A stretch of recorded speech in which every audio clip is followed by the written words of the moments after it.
Welcome students. आज की इस वीडियो में स्टार्ट करूंगा मैं अपना प्रीवियस जो हमने वर्क छोड़ा था उसी को आगे कंटिन्यू करेंगे।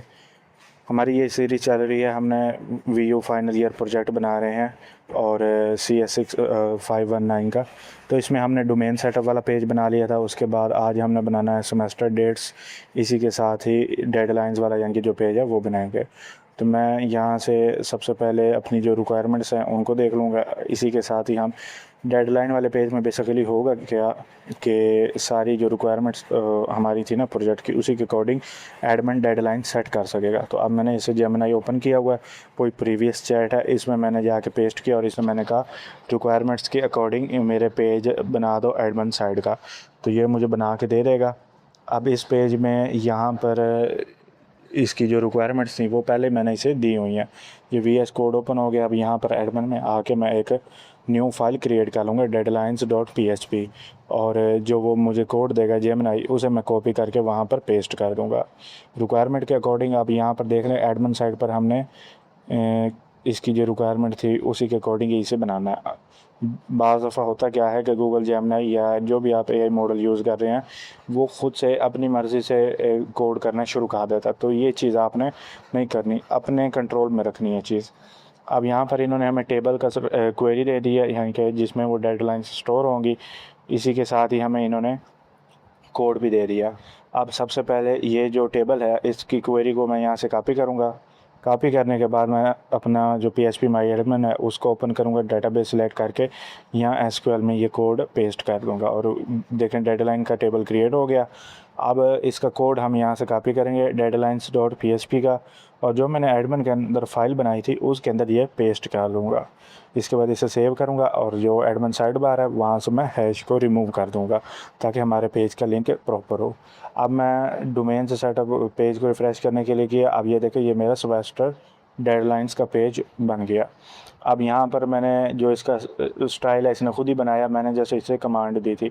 अब इसमें ये सारी चीज़ें दिखा रहा है, project proposal submission software requirement specification, इनके जो जो मेरी असाइनमेंट है उन्हीं के अकॉर्डिंग ये डेडलाइन के ऑप्शन दे रहा है, यानी कि कौन कौन से आपकी डेडलाइन किस प्रोजेक्ट की देनी है। तो ये वो चीज़ है। अब यहाँ पर अगर आप जाओ ना रिक्वायरमेंट्स में, जो एडमिन की रिक्वायरमेंट है, सबसे पहले तो जो जो आपने बना ली है ना उनको आप मार्क कर लें। जिस तरीके से हमने एक्सेस पैनल, लॉगिन पैनल बना लिया, यूज़र मैनेजमेंट बना लिया, तो इनको मार्क कर लें ताकि आपको पता चल जाए कि कौन सी चीज़ कंप्लीट हो चुकी है और कौन सी रहती है। अब ये सेमेस्टर डेडलाइंस वाला था जिसमें डेडलाइंस को मैनेज करना था। अब यहाँ पर देखें तो डिफ़ाइन सेमेस्टर डेडलाइन, जिसमें प्रपोज़ल आ जाता है, डेट आ जाती है, माइलस्टोन आ जाता है। तो यहाँ से सबसे पहले मैं एक टेस्टिंग के लिए प्रपोज़ल की डेट बनाऊँगा, उसे चेक करूँगा क्या वो डेटाबेस में सही से सेव हो रही है या नहीं हो रही। तो अब ये मैंने कर दिया स्प्रिंग सेमेस्टर, जो भी सेमेस्टर का नाम है वो दूंगा। यहाँ से माइलस्टोन सेलेक्ट करूँगा और यहाँ पर डेट दे दूँगा। अब यहाँ से मैं कोई भी डेट दे देता हूँ। तो जिस तरीके से मैंने ये डेट दे दी, उसके बाद यहाँ से नीचे स्टेटस उसका मैं दे सकता हूँ एक्टिव करना या एक्सपायर करना। तो फ़िलहाल मैं इसे एक्टिव करूँगा। एक्टिव करने के लिए यहाँ पर ये देखें ये मेरा डेडलाइन यानी कि ऐड हो गई है। इसी तरीके से मैं डुप्लीकेट दे के देखता हूँ कोई इशू तो नहीं आता। तो यहाँ पर अगेन मैं प्रोजेक्ट प्रपोज़ल की दूंगा, यहाँ पर सेम सेमेस्टर दूंगा, स्प्रिंग सेमेस्टर 26, और उसके बाद मैं डेट दूंगा, डेट कोई भी और दे सकता हूँ, और फिर आगे उसको एक्टिव ही रखूँगा। तो चेक करेंगे कि उसकी क्या डेट आती है। कोई भी डेट दे लें जो भी आपको सही लगती है, लेकिन यहाँ पर मैं जिस तरीके से ये दी और इसको सेव कर दिया। अब ये देखिए 2 आ गई, तो हो सकता है अगले सेमेस्टर में अगेन प्रपोज़ल हो या जो भी हो, तो ये उस हिसाब से कंक्लूजन मैंने यानी कि कॉन्फ्लिक्ट ना हो डेट्स का, तो ये मैंने रखा हुआ है। अब यहाँ से आप एडिट भी कर सकते हैं। एडिट करने के लिए मैंने यहाँ पर डेट चेंज की, उसके बाद देखें तो अगेन ये सेव हो गया। इसी तरीके से मैं डिलीट करना चाहता हूँ तो वो भी मैंने आपको करके दिखा दिया। अब यहाँ से मैं इसे लॉग आउट करूँगा। अब यहाँ पर मैं स्टूडेंट साइड पर आ जाऊँगा। स्टूडेंट साइड पर अब मैं ये चाहता हूँ कि जब मैं प्रपोज़ल सबमिट करूँ तो अगर तो उसकी डेट गुजर चुकी है तो ये सबमिट नहीं होना चाहिए। जिस तरीके से यहाँ डैशबोर्ड पर डेट शो हो रही है ना 26 जून, इसी तरीके से प्रपोज़ल साइड पर भी प्रपोज़ल की डेट शो हो, यानी कि जो भी उसकी ड्यू डेट है, और फिर उसके अकॉर्डिंग अगर वो गुजर गई है या एक्सपायर हो गई है तो फिर मैं कहूँ कि वो प्रपोज़ल आप सबमिट नहीं कर सकते, ये फॉर्म डिसेबल हो जाए। मैं एडमिन साइड पर जाऊँगा और वहाँ पर जाकर मैं एक डेट चेंज कर देता हूँ ताकि मैं जो आने वाली डेट है उसको चेक कर सकूँ, और उसके बाद फिर हम देखते हैं। अभी इसकी जो डेट चल रही है ड्यू डेट वो 28 जून है, तो मैं इसको यहाँ से एक्सपायर करूँगा, यानी कि बेशक उधर से डेट अभी नहीं आई, लेकिन एडमिन एक्सपायर कर सकता है, उसमें कोई भी रीज़न हो सकता है, जो मर्ज़ी वो देना चाहे। अब यहाँ से देखें इसमें कोई भी फ़र्क नहीं आ रहा, तो मैंने इस पेज को चेंज करना है। अब सबसे पहले जो स्टूडेंट साइड का सबमिट प्रपोज़ल है उस पर जाऊँगा। वहाँ पर जाने के बाद मैं इसमें एक चेक लगाऊँगा। वो चेक मैं आपको बताता हूँ कि अब यहाँ पर मैं इसे पेस्ट करूँगा कोड पेस्ट करने के बाद अभी यहाँ पर मेरा जिमना स्टक हो गया, तो मैं ट्राई करता हूँ, थोड़ा वेट करता हूँ, अगर हो जाता है अदरवाइज़ हम न्यू चैट ओपन कर लेते हैं। तो उसमें फॉर सम रीज़न वो ओपन नहीं हो रहा था, तो मैंने न्यू चैट ओपन कर लिया। अब यहाँ पर मैं करूँगा क्या, दोबारा से मुझे अब ये थोड़ा उसे समझाना पड़ेगा। मेमोरी में स्टोर तो है, लेकिन मुझे उसे समझाना पड़ेगा। मैंने उसे कहा ये मेरा सबमिट प्रपोज़ल स्टूडेंट साइड का प्रपोज़ल पेज है, जहाँ से प्रपोज़ल सबमिट हो सकता है।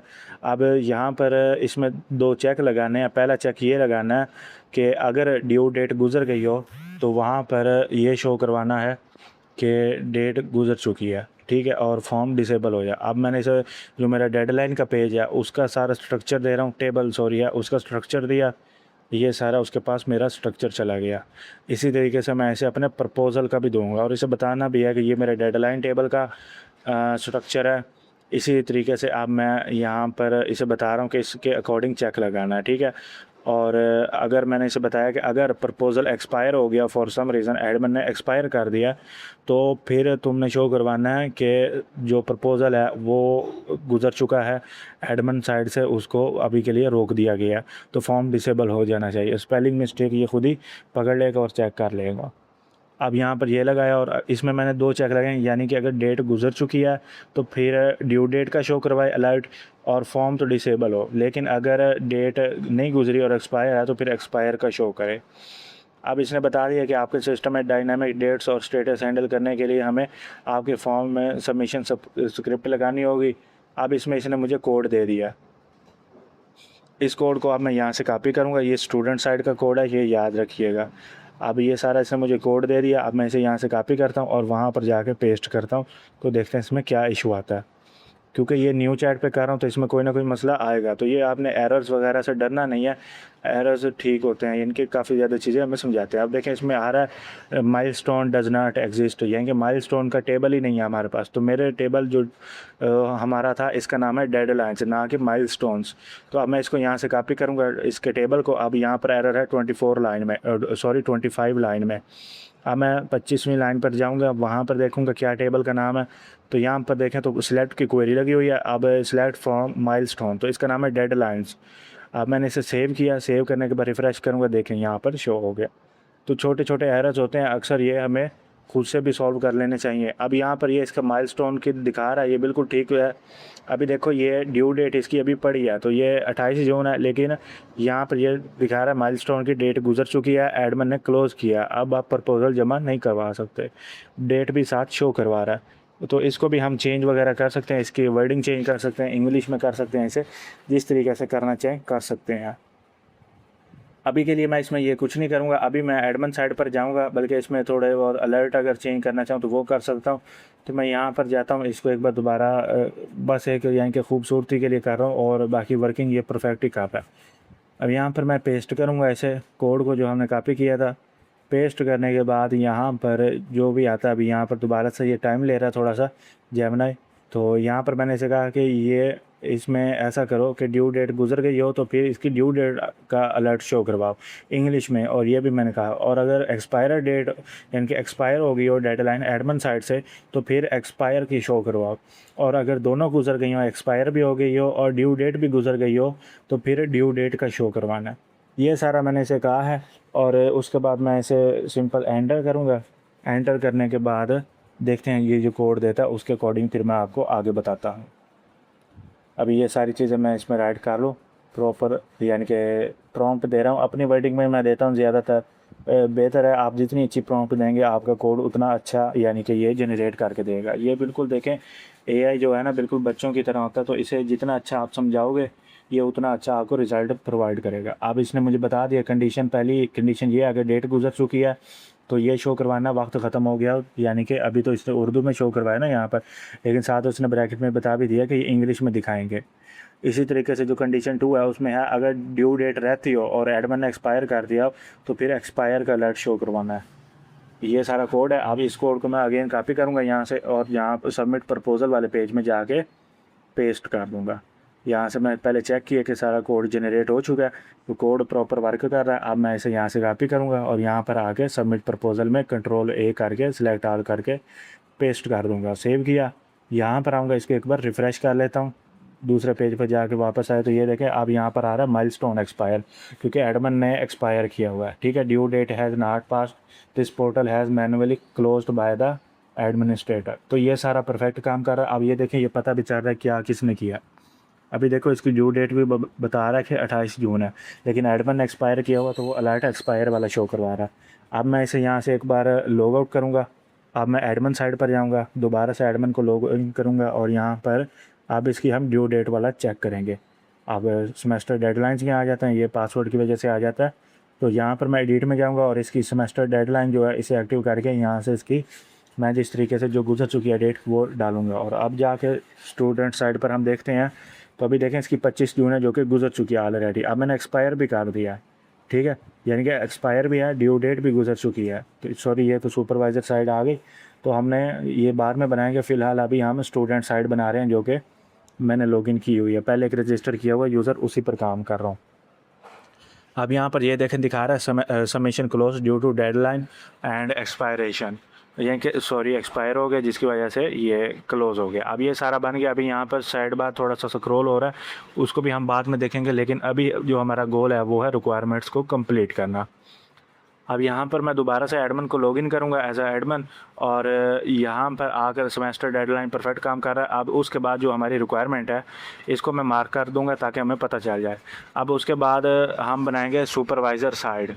उसके अलावा अभी एक और पेज मेन रहता है जो हम एडमिन साइड पर बनाएंगे, सुपरवाइज़र को असाइन करना है प्रोजेक्ट। अभी प्रपोज़ल आ गया तो एलोकेशन पेज हमने बनाना है। इसको बनाने के लिए मैं एलोकेशन साइड बार पर क्लिक करूँगा और यहाँ से ये allocation.php को कॉपी कर लूँगा। कॉपी करने के बाद मैं यहाँ पर आऊँगा। यहाँ पर आने के बाद इसमें मैं ये कोड जो हमारी रिक्वायरमेंट है, यानी कि सारी रिक्वायरमेंट मैं इसे दे दूँगा ताकि इसे याद रहें। दोबारा से मैंने दे दी है। अब यहाँ पर ये रिक्वायरमेंट पेस्ट करूँगा। अब यहाँ पर फिर से थोड़ा सा ये स्टॉक हो गया, तो ये जैसे चलता है फिर मैं आपको नेक्स्ट दिखाता हूँ। अभी VS कोड में आ जाते हैं, तो यहाँ पर ये सारा आ गया। अब एलोकेशन पेज, अब मैंने इसे कहा कि मेरी रिक्वायरमेंट के अकॉर्डिंग ये पेज बना के दो एडमिन साइड का। अब ये मुझे बना के देता है, उसके बाद फिर आगे चलते हैं। अभी इसका मैंने इसे एक अपने जो एडमिन साइड का कोड है डेडलाइंस का वो भी दे दिया जस्ट फॉर रेफरेंस, ताकि इसे पता चल जाए कि मेरा एडमिन पेज उस काम कैसे करता है, कैसे उसमें सेशन आईडी स्टोर होती है, उसकी स्टाइलिंग क्या है, उसमें कलर स्कीम कौन सी यूज़ हुई है, ये सारी चीज़ें उसे बतानी है। जितना अच्छा आप ये सारा देंगे उतना अच्छा और सेम प्रोजेक्ट बना के देगा। ये जेमिनी जो है मैं इसलिए यूज़ करता हूँ, एक तो ये अच्छा डिज़ाइन बना के देता है, दूसरा इसमें जो हमारी यानी कि चैट लिमिट होती है वो काफ़ी ज़्यादा हमारे पास होती है। चैट जीपीटी में हम ज़्यादा से ज़्यादा मेरे 10-15 चैट्स कर सकते हैं, जिसके बाद हमारी चैट लिमिट ख़त्म हो जाती है। और उसमें कोई डिज़ाइन भी इतना अच्छा नहीं बना के देता, लेकिन चैट जीपीटी अपने किसी का और कामों के लिए बहुत अच्छा है और जेमिनी अपने कामों के लिए बहुत अच्छा है। हर एआई मॉडल की अपनी अपनी खसूसियात हैं और वो सारी चीज़ों मैनेज करते हैं। अभी यहाँ पर मैंने कोड दे दिया, मैंने कहा ये पेज बना के दो। अभी यहाँ पर ये दोबारा थोड़ा सा टाइम लगेगा, तो ये वेट आ गया, मैं इसे वेट कर देता हूँ। एग्जिट पेज करूँगा तो ये पेज क्लोज़ हो जाएगा, तो अभी मैं वेट कर रहा हूँ। अभी थोड़ा सा यहाँ पर वेट किया और इसे एंटर किया। अब यहाँ पर ये इसका कोड बना के देना स्टार्ट कर देगा। कोड में देखें तो अब इसने मुझे ये सारा बना के देना स्टार्ट कर दिया। अभी मैं फ़ाइल बना लेता हूँ allocation.php की। उसके बाद ये जो कोड है कंप्लीट कोड, इसको जाके वहाँ पर कॉपी पेस्ट कर दूँगा। तो यहाँ पर इसको कॉपी करूँगा, फ़ाइल का नाम एडमिन में आऊँगा और यहाँ पर एक न्यू फाइल बना लूँगा एडमिन फोल्डर के अंदर, क्योंकि ये एडमिन किया। स्टूडेंट को क्लोज़ कर दूँगा। अब ये आ गया। अब यहाँ पर मैं इसमें जो मेरा यानी कि ये पेज है एलोकेशन का, उसका कोड पेस्ट किया। पेस्ट करने के बाद यहाँ साइड बार से हैश को रिमूव करूँगा। उसके बाद दोबारा आऊँगा, इसको एक बार रिफ़्रेश कर दूँगा। रिफ़्रेश करने के बाद अगेन एलोकेशन पेज पे क्लिक करूँगा, तो ये देखें यहाँ पर आ रहा है कि आपने एलोकेशन का जो टेबल है वो बनाया ही नहीं है। तो ये बनाऊंगा मैं सबसे पहले। अच्छा, एक चीज़ आपने गौर कर लेनी है कि ये टेबल्स उसी के अकॉर्डिंग बनानी है जो आपने प्रेजेंटेशन और फाइनल रिपोर्ट में अपने शो करवाई है, ERD डायग्राम और सारा। देखिए नीचे इसने पहले ही दे दिया था टेबल, तो मैं इसी को अब कॉपी करूँगा। अब यहाँ पर ये सारी चीज़ें दिखा रहा है, फ़िलहाल मैं इसी को कॉपी करता हूँ। कॉपी करने के बाद इसको मैं यहाँ SQL में आऊँगा और ये कोड पेस्ट कर दूँगा। डेटाबेस सिलेक्ट होना चाहिए जो अपना है। अब मैं गो पे क्लिक करूँगा, मेरा डेटाबेस यहाँ पर क्रिएट हो गया। अब मैं इसे एक बार दोबारा रिफ़्रेश करता हूँ तो यहाँ पर देखिएगा अभी भी एरर आ रहा है। तो अब यहाँ पर डोमेन का एरर आ रहा है, क्योंकि मैंने प्रपोज़ल पेज में यानी कि प्रपोज़ल टेबल में डोमेन्स नहीं था, डोमेन ID थी जो हमने पिछली वीडियो में की थी, यानी कि चेंजिंग प्रपोज़ल टेबल में। अब पहले यहाँ पर डोमेन था, अब डोमेन ID है, उसको हमने डिलीट कर दिया था। जो फ़ॉरेन की कंस्ट्रेंट वाला इशू आ रहा था, आपको आई थिंक याद भी हो अगर आपने प्रीवियस वीडियो देखी है। इन केस अगर आपने वो नहीं देखी तो उसे आप एक बार चेक कर लें। अब यहाँ पर ये प्रपोज़ल टेबल एलोकेशन टेबल तो परफेक्ट काम कर रहा है, लेकिन यहाँ पर इसे मैंने उसका स्ट्रक्चर भी दे दिया है, डोमेन्स का भी दे दिया है, उसी के साथ ही मैंने प्रपोज़ल टेबल का भी स्ट्रक्चर इसे दे दिया। अब ये दोनों चीज़ें जो मैच करके ना हमने स्टोर करवानी है अपने एलोकेशन टेबल में, जहाँ पर सुपरवाइज़र ID भी स्टोर होगी, यानी कि कौन सा सुपरवाइज़र किस प्रोजेक्ट को असाइन हुआ है वो सारा होगा। अब मैंने इसे इसी के साथ ही यूज़र टेबल जो है उसका भी स्ट्रक्चर इसे दे रहा हूँ, ताकि वहाँ से ही तो ये सुपरवाइज़र की ID लेके आएगा। तो इसने बता दिया कि आपके सारे टेबल्स के स्ट्रक्चर के अकॉर्डिंग ही मैं ऐसे बना रहा हूँ। वहाँ पर डोमेन ही डोमेन ID है जो यूज़ हो रहा है, ये इसने बता भी दिया साथ। और उसी के साथ ही इसने बता दिया कि यूज़र टेबल में ही सेम अकाउंट स्टूडेंट और सुपरवाइज़र और एडमिन है। अब एडमिन यहाँ पर नहीं है, लेकिन इसने अज्यूम कर लिया, तो एडमिन को हम बाद में देख लेंगे। अभी इसमें कोई इशू आ नहीं रहा, तो कोड को भी चेक कर लेते हैं। अगर तो उसमें कोई एरर आता है तो फिर हम उसे सही कर लेंगे, अदरवाइज़ एडमिन को वो जब स्टोर ही नहीं होगा डेटाबेस में तो यहाँ शो भी नहीं होगा। अब मैंने इसे अगेन रिफ़्रेश किया तो ये देखें ये परफेक्ट हो गया। अब यहाँ मैं असाइन अ न्यू सुपरवाइज़र पे जाऊँगा। अभी आपको प्रपोज़ल टेबल दिखा देता हूँ, यहाँ पर देखें तो कोई सुपरवाइज़र नहीं आया।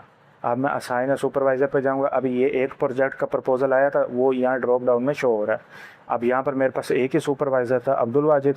मैं आपको डेटाबेस में दिखा देता हूँ। मेरे पास अगर आप यूज़र में टेबल में जाएँ तो यहाँ पर जो सुपरवाइज़र रोल का है वो एक ही यूज़र है जिसका नाम है अब्दुल वाजिद।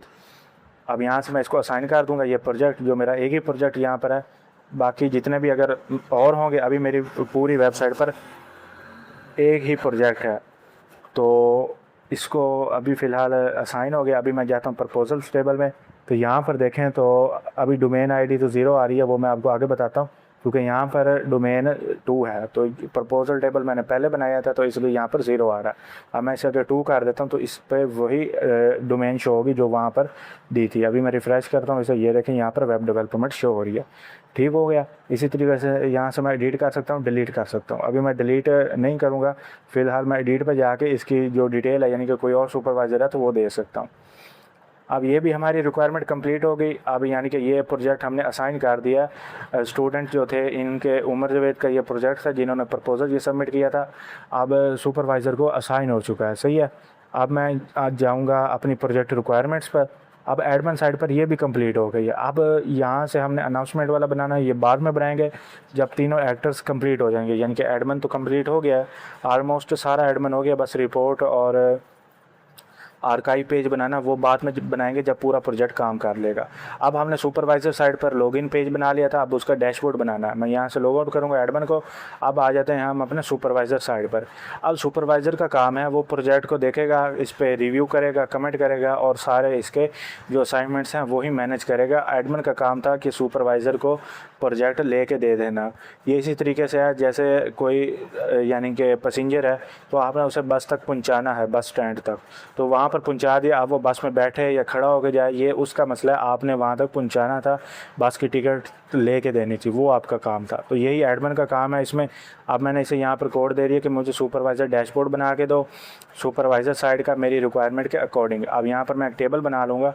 तो ये एडमिन साइड पर इसने बना दिया है, लेकिन हमें चाहिए सुपरवाइज़र का अलग से टेबल।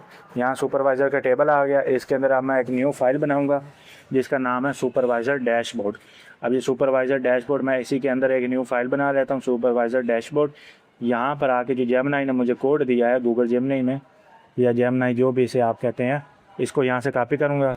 तो यहाँ पर अब मैं इसके अंदर जो इसने मुझे कोड दिया मैं इसको यहाँ से कॉपी करूँगा। कॉपी करने के बाद यहाँ पर देखें तो इसने मुझे सुपरवाइज़र डैशबोर्ड बना के दे दिया। ये भी स्टैटिक है, अकाउंट सेटिंग हमें नहीं चाहिए। इसने हेडर दे दिया, हेडर भी मुझे इतना अच्छा नहीं लग रहा क्योंकि इसमें और ज़्यादा पेजेस आएंगे। तो जो हेडर होता है ना उसमें हमारे पास लिमिटेड विड्थ होती है, यानी कि जितनी स्क्रीन पर हम शो करवा सकते हैं। लेकिन अगर साइड बार बना लें तो वहाँ पर हम स्क्रॉल भी कर सकते हैं। तो ये सारी चीज़ें होती हैं, इसके अकॉर्डिंग ही हम काम करते हैं। अब डैशबोर्ड पेज अभी इसमें बन चुका है। इसमें अब यहाँ से मैं इसमें अपना मीटिंग पेज बना सकता हूँ, यानी कि जो जो उसकी रिक्वायरमेंट थी उसके अकॉर्डिंग इसने बना के दे दिया। अभी के लिए मैं इसमें करूँगा क्या कि अब मैं इससे कहूँगा, तो यहाँ पर अब मैं इसे कहूँगा कि मुझे डैशबोर्ड साइड पर यानी कि जो सुपरवाइज़र साइड है इसका जो हेडर है उसकी जगह मुझे साइड बार दे दो, क्योंकि उसमें ज़्यादा विड्थ आ जाएगी। और साइड बार देने के साथ ही मुझे ये वाली जो सारे मेन्यूज़ हैं वो साइड बार में आ जाएंगे। और उसके बाद अच्छा, तो अब यहाँ पर ये मुझे साइड बार का सुपरवाइज़र डैशबोर्ड दे रहा है विद साइड बार लेआउट। मुझे ये नहीं चाहिए, मुझे ये चाहिए कि साइड बार अलग से दे। अब मैंने इसे यहाँ पर स्टॉप कर दिया और मैं इसे कहूँगा कि मुझे साइड बार अलग से दो और उसे डैशबोर्ड में PHP की हेल्प से इंक्लूड कर दो। अब ये मैंने इसे कहा है, उसी के साथ ही मैं इसको यानी कि चैट जो दिया अभी ये कोड बनाता तो फिर मैं आपको देता हूँ। अब यहाँ पर थोड़ा सा टाइम लगेगा, जेमिनी थोड़ा सा स्टक हो जाता है। इसको अभी मैंने एक बार रिफ़्रेश कर दिया, बाज़ दफ़ा ये हो जाता है क्योंकि मैं इसके साथ काफ़ी ज़्यादा चैट कर रहा हूँ तो ये इस तरीके की मसले करने लग जाता है कभी कभी। अब यहाँ पर साइड बार डॉट PHP का इसने मुझे कोड दे दिया, इसको मैं यहाँ से करूँगा कॉपी करने के बाद सुपरवाइज़र फ़ोल्डर में मैं साइड बार बनाऊँगा क्योंकि ये सुपरवाइज़र का है। अब यहाँ पर मैं इसको कॉपी करूँगा, यहाँ पर पेस्ट जो कोड है उसको कॉपी किया, यहाँ पर आने के बाद पेस्ट कर दिया, सेव करूँगा इसे। उसके बाद अब मैं नीचे इसने मुझे डैशबोर्ड का भी कोड दिया होगा, तो ये डैशबोर्ड का कोड है सुपरवाइज़र डैशबोर्ड। इसको भी मैं यहाँ से कॉपी करूँगा अगेन और सुपरवाइज़र में आऊँगा और यहाँ पर इसको पेस्ट कर दूँगा। अब यहाँ पर एक बार आके इसे रिफ़्रेश कर लेते हैं तो ये देखें ये इसका साइड बार आ गया। अब ये सुपरवाइज़र का साइड बार है सारा।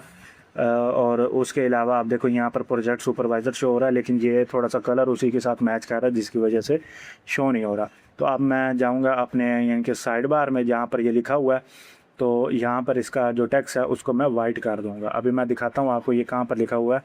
इस यहाँ पर आपने देख लेना जहाँ पर प्रोजेक्ट सुपरवाइज़र लिखा हो तो यहाँ लिखा हुआ है। अब मैं इसकी जो क्लास है यहाँ पर लिखे देखें क्लास लगी हुई टेक्स्ट म्यूटेड। तो म्यूटेड एक टेक्स्ट म्यूटेड एक क्लास होती है बूटस्ट्रैप में। अब यहाँ पर मैं टेक्स्ट वाइट कर दूँगा। ये बूटस्ट्रैप की क्लासेस हैं, ये अगर आपको नहीं पता तो अगर आप इसके बारे में थोड़ा सा यानी कि बेसिक HTML CSS बूटस्ट्रैप कर लें तो उससे आपको आइडिया हो जाएगा। अब देखिए प्रोजेक्ट सुपरवाइज़र सही शो हो रहा था। अब मैं सुपरवाइज़र पेज पर प्रपोजल रिव्यू वाला पेज बनाऊँगा जहाँ पर वो प्रपोज़ल को रिव्यू कर सकता है, यानी कि सुपरवाइज़र को अब जो प्रोजेक्ट असाइन हुआ होगा यहाँ पर आके वो उसको प्रपोज़ल सबमिट कर जो सब उसे मिला होगा प्रोजेक्ट उसको रिव्यू करेगा उसकी सारी रिक्वायरमेंट्स को और फिर वो कमेंट करेगा अपने उस प्रपोज़ल पर। फिर स्टूडेंट उसको अपडेट करेगा, ये जो भी करना होगा वो करेगा, फिर उस हिसाब से आगे काम होगा। अभी मैं इसको जो कोड इसने बनाया इसको यहाँ से कॉपी करूँगा। कॉपी करने के बाद मैं यहाँ पर आ जाऊँगा और इसको पेस्ट कर दूँगा। अब ये इसने मुझे कोड दे दिया इसका। अब मैं जाता हूँ प्रोजेक्ट प्रपोज़ल पर। देखें यहाँ पर अभी आ रहा है स्टैटिक डाटा। मुझे स्टैटिक नहीं चाहिए, मुझे चाहिए मेरे डेटाबेस से डाटा आना चाहिए। ये स्टैटिक डाटा वो होता है जो हम HTML और CSS के ज़रिए हार्ड कोडेड कर देते हैं। यानी कि ये इसी तरीके से है जिस तरीके से आपने अगर नादरा में जो आपका डाटा होता है ना तो वो अब आपकी डिटेल आ रही होती है, यानी कि आपके जो डेटाबेस में स्टोर होता है डाटा। तो इसी तरीके से ये भी वही चीज़ है। अब यहाँ पर ये भी स्टैटिक आ रहा है, यानी कि सारा HTML से लिखा हुआ, ये कोई काम भी नहीं कर रहा और इसको मैं चेंज भी नहीं कर सकता, लेकिन मुझे चाहिए जो मेरे डेटाबेस से आना चाहिए। तो अब ये इसने दोबारा से मुझे डायनामिक डेटाबेस के साथ फैच करके दिया। डायनामिक वो पेज होता है जिसमें डाटा हम चेंज कर सकते हैं। स्टैटिक वो पेज होता है जिसमें हम डाटा यानी कि ख़ुद हमें हार्ड कोडेड चेंज करना पड़ता है, लेकिन यहाँ पर हम थोड़े बहुत ऐड एडिट करके डाटा चेंज कर सकते हैं। अभी ये कोड कॉपी किया, कॉपी होने देता हूँ यहाँ से। तो यहाँ पर कॉपी क्लिपबोर्ड लिखा हुआ जब आ जाएगा तो उसके बाद मेरा कोड यहाँ पर कॉपी हो जाएगा और यहाँ पर मैंने पेस्ट कर दिया। अब इसे मैं सेव करूँगा। सेव करने के बाद मैं दोबारा से अपने पेज पर आऊँगा। अब इसको मैं एक बार रिफ़्रेश कर दूँगा, एक बार दोबारा कॉपी कर लेता हूँ ताकि प्रॉपर पूरा प्रोजेक्ट आ जाए और कोड बाज़ दफ़ा होता है कि थोड़ा जनरेट हुआ तो हम जल्दी कॉपी कर लेते हैं। अब यहाँ पर एरर आ रहा है, सुपरवाइज़र आईडी नहीं मिल रही इसे, तो लाइन नंबर 34 है। तो यहाँ पर मेरे पास सुपरवाइज़र आईडी देखूँगा कौन से टेबल से नहीं मिल रही। तो अभी मैं जाता हूँ अपने प्रपोजल्स वाले टेबल में। तो इस टेबल में सुपरवाइज़र रिमार्क्स है हमारे पास, इसमें सुपरवाइज़र आईडी नहीं है। एलोकेशन में हमारे पास सुपरवाइज़र आईडी है, तो मैं इसे एलोकेशन वाला पेज दूंगा जहाँ से ये फेच करके लेके आएगा हमारा प्रोजेक्ट के प्रपोज़ल को, और उसी के साथ ही डोमेन भी प्रोजेक्ट प्रपोज़ल को फेच करके लेके आएगा। अब मैंने इसे कहा ये मैं यहाँ से फेच करो डाटा प्रपोज़ल का, यानी कि कौन सा सुपरवाइज़र को कौन सा प्रपोज़ल आईडी असाइन हुई है। अब ये जो है ये मेरा प्रपोज़ल आईडी, मेरे प्रपोज़ल टेबल, ये बेसिकली ये जो टेबल है ना एलोकेशन, ये एक चेन का काम कर रही है। अब चेन क्या है, जो कि हमारा यानी कि फेच करके आ रहा है प्रपोज़ल टेबल से प्रपोज़ल लेके आ रहा है, और एलोकेशन टेबल से में सुपरवाइज़र आईडी को स्टोर कर रहा है, ये यूज़र टेबल से आ रही है। अब यहाँ पर इसको मैं सेव कर लेता हूँ एक बार।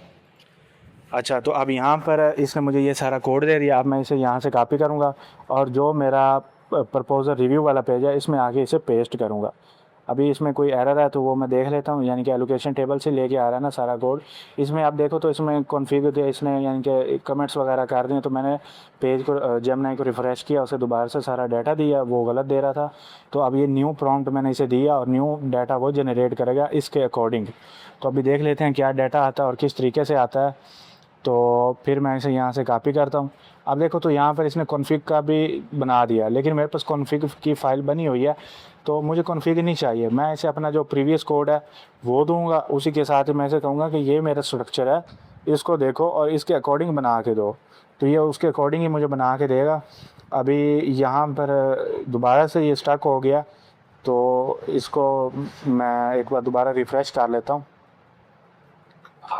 और इसको एक बार ये दोबारा वेट करूँगा पेज को रिफ़्रेश करने के बाद, और यहाँ पर आऊँगा और इसको अगेन कोड दे लेता हूँ। मैं यहाँ से वैसे अपनी प्रीवियस चैट और मेमोरी को भी रिमूव कर सकता हूँ, लेकिन वो मैं फिर करूँगा। फ़िलहाल अभी जो काम चलेगा वो कर लें।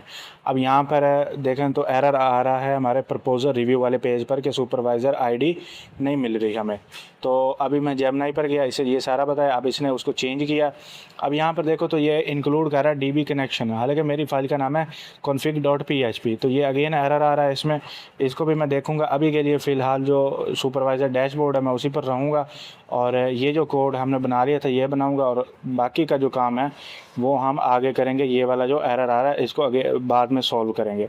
अभी मैं इसे साइन आउट कर देता हूँ। यहाँ से साइन आउट करने के बाद यहाँ पर अभी एडमिन साइड पर हमारा जो आज हमने काम किया वो सारा हो गया। अभी स्टूडेंट साइड का रह गया थोड़ा सा काम, और सुपरवाइज़र साइड का रहेगा। इसमें भी एरर आ रहा है, इसको मैं अगेन अपनी चैट क्लियर करके जेमिनी से फिर मैं इसको कंप्लीट करूँगा, और नेक्स्ट वीडियो में मैं इंशाल्लाह आपको बताऊँगा किस तरीके से आपने इसको कंप्लीट करना है।